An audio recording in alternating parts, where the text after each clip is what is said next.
Computer vision technology and artificial intelligence are entering the livestock industry with CattleEye.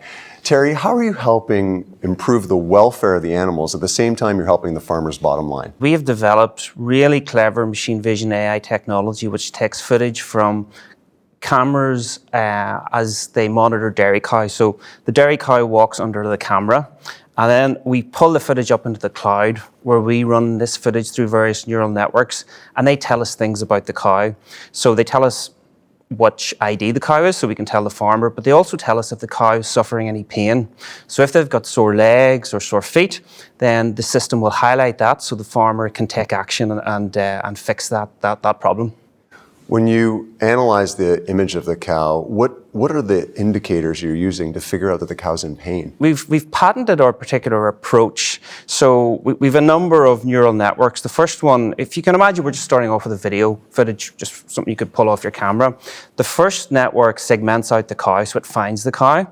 The next network will identify which cow it is, but the third network looks for specific points on the cow, and it's those points that get fed into a third network, which then tell us how the cow is walking, measuring her gait, and if there's any problems with it, then this network will highlight that.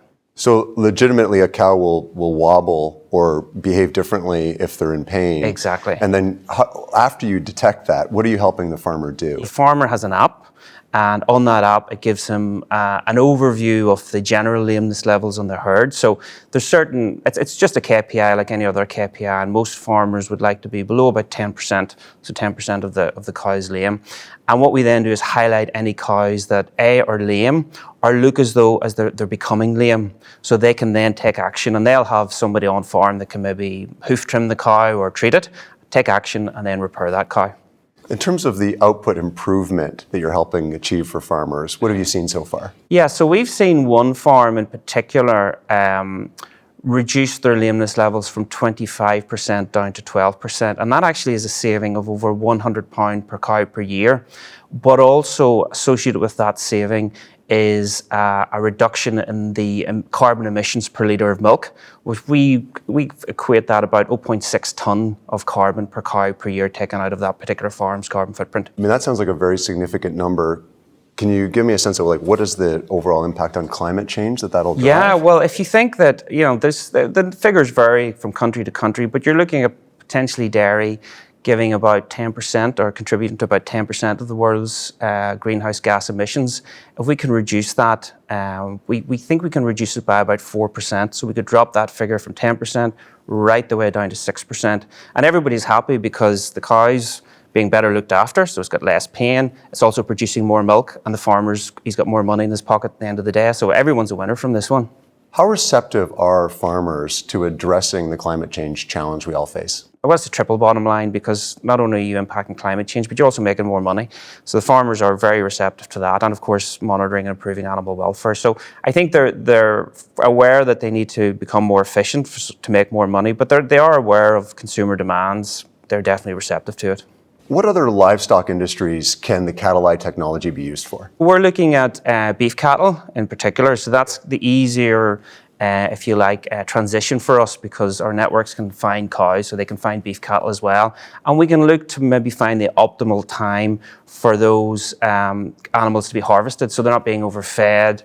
They can be better matched to the type of beef that we're looking for. Again, just using the visual appraisals of the animal as they walk under a camera. So for the farmer in that instance, there would just be less food consumed. Exactly. Faster time to market. Exactly. Better turnover of the inventory. Exactly. And in terms of other livestock, is there anything else that you can manage it yet? Swine would be one that we'd want to look at, again from a welfare perspective, to making sure that the pigs are being well looked after. So there are potential applications there as well. Poultry is very different, of course, because you've little chickens running around the place, very different from big cows. But that's more about the swirl and how the animals move, the chickens move within the chicken houses. So a lot more different with the poultry, but it's a direction we'd want to go in.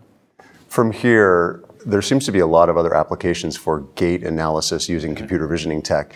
Do you have a longer-term vision for CattleEye that's beyond the livestock industry? No, I think the livestock industry is pretty huge, and there's a lot of problems to be solved.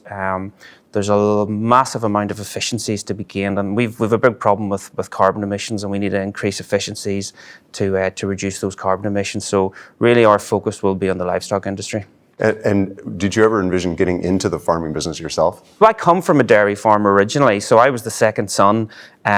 So in sort of an Irish tradition, it's always the elder son that inherits the farm. So I was sent out to school and sent out to university, and I spent then 10 years working in the telecommunications world. So I worked in Beijing, I worked in Canada, but our big focus was cloud computing. So in 2004, then I took the cloud computing back to livestock, and that was my first business, which was software as a service for managing livestock.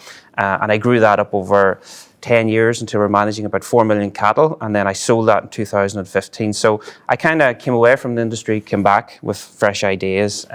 Whether or not I'd become a farmer again, well, you never know. Maybe sometime in the future after we sell cattle, I may consider it.